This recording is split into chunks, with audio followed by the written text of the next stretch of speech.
저는 생활을 하면서 제가 후회하고 자책하고 죄책감을 느꼈던 상황이 있었어요.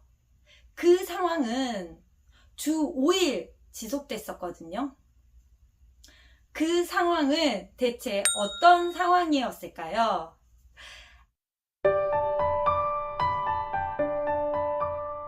안녕하세요. 물리 마음 공부하는 엄마입니다. 저는 주 5일 아침마다 저의 마음 때문에 괴로웠어요. 왜냐하면 저는 삼형제를 키우고 있잖아요. 그 삼형제 중에 둘째를 유치원에 제가 차로 바려다 주었는데 그때마다 항상 아이를 등원시키고 내려오는 차에서 항상 느꼈던 감정이 있었어요. 그 감정은 후회, 자책, 죄책감이었어요. 그래서 그러한 마음 때문에 굉장히 괴로웠거든요. 그 마음을 막 어떻게 없애고 싶었어요, 제가. 그리고 나는 이렇게 만공을 한다고 사람들이 알고 있는데 아직도 이러네? 막 이런 생각이 정말 많이 들었었거든요. 근데 지금은 그러한 감정이 없어요. 그래서 그 부분을 이야기해 드리려고 해요. 제가 어제 이렇게 아이를 데리러 가려고 이렇게 가다가 드는 생각이, 내가 좀 많이 자유로워졌다라는 생각이 딱 드는 거예요. 그래서 이 부분을 얘기해 보면 좋겠다라는 생각이 문득 들었어요. 그래서 이 영상을 찍고 있는데, 저 같은 경우는 제가 삼형제를 키우고 있잖아요. 그 삼형제 중에 둘째가 가장 온순하고 저의 이야기를 잘 받아주는 아이예요. 그러니까 딸 같은 아들이거든요. 근데 그 아이가 아침에 얼마나 일어나기 힘들겠어요. 그리고 일어나서 준비해서 그 시간에 맞춰서 가기까지 이 아이도 얼마나 어려움이 있겠어요.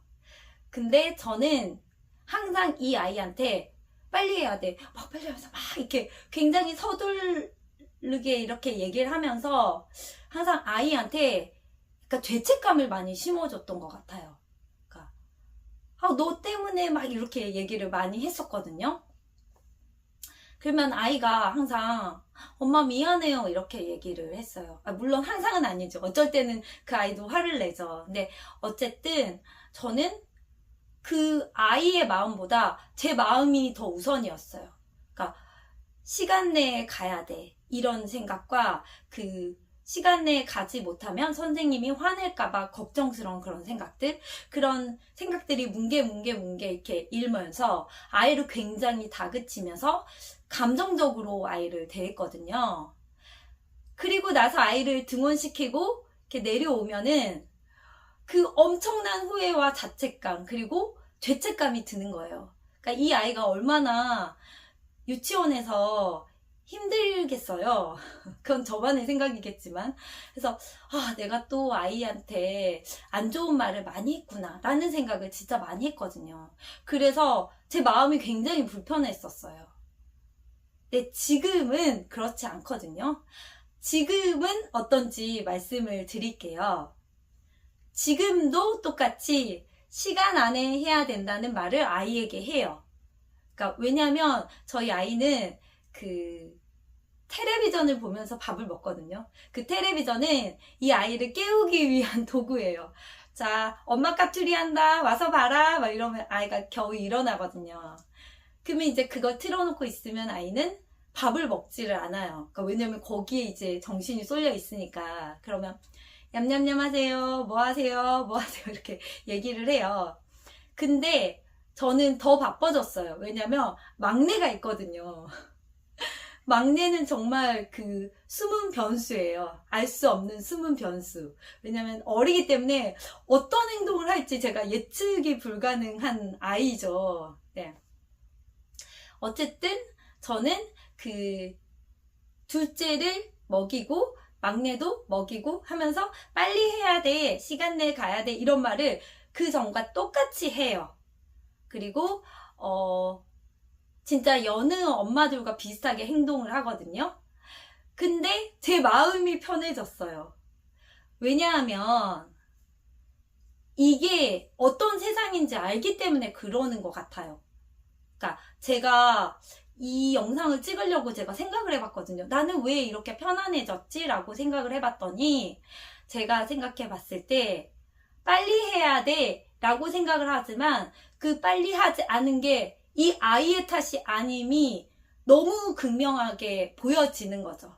만약에 잘못을 했다고 얘기를 하면 저도 잘못했고 아이도 잘못했고 상황도 잘못됐고 그렇죠. 근데 어떻게 따져보면 한 사람도 잘못한 사람이 없는 거예요. 한 상황도 잘못한 게 없는 거예요. 그냥 그렇게 된 거거든요. 그래서 빨리 해야 돼 라고 이야기는 하지만 이 아이의 잘못이 아님을 알기에 이 아이한테 화가 나지 않는 거예요. 물론 야 빨리 해야 돼 어찌해야 돼 어찌 마치 화난 사람처럼 행동을 하지만 그 속에는 화가 보이지 않는 거죠. 왜냐면 이 아이의 잘못이 아님을 분명히 알기 때문에요. 그래서 저희 아이가 여전히 착한 아이이기 때문에 저한테 차를 몰고 이렇게 가고 있으면 엄마 내가 좀 텔레비전 보느라 좀 잘 빨리 먹지 못해서 미안해요 그렇게 얘기를 할 때가 있어요. 그러면 제가 얘기해 주거든요. 아니야 너 잘했어. 그리고 너 잘못이 아니야 라고 얘기를 해요. 만약에 잘못했다면 엄마도 잘못한 게 있고 잘못을 안 했다면 다 잘못 안 한 거야. 어쩌다 보니 이렇게 된 거야 라고도 얘기하거든요.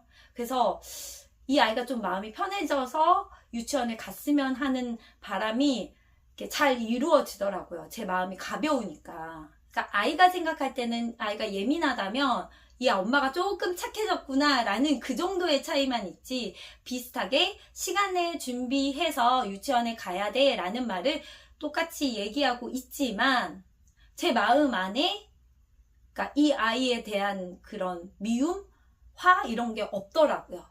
그리고 그냥 그 상황에 내가 할 수 있는 부분들을 최선을 다해서 이리저리 하고 있는 모습이 보이더라고요. 그래서 이게 되게 신기하거든요. 그러니까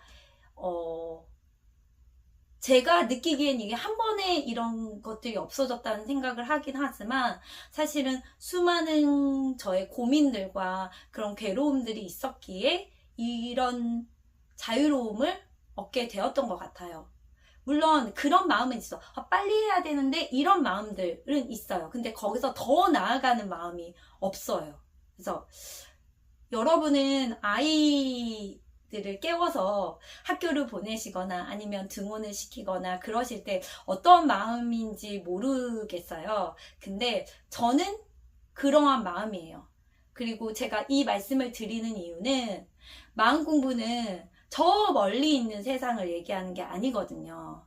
그냥 우리 실생활에서 내가 마음 공부 법문이나 책이나 지식으로 들었던 거를 실생활에서 내가 적용하면서 마음 공부를 하는 게 진짜 마음 공부예요. 진짜.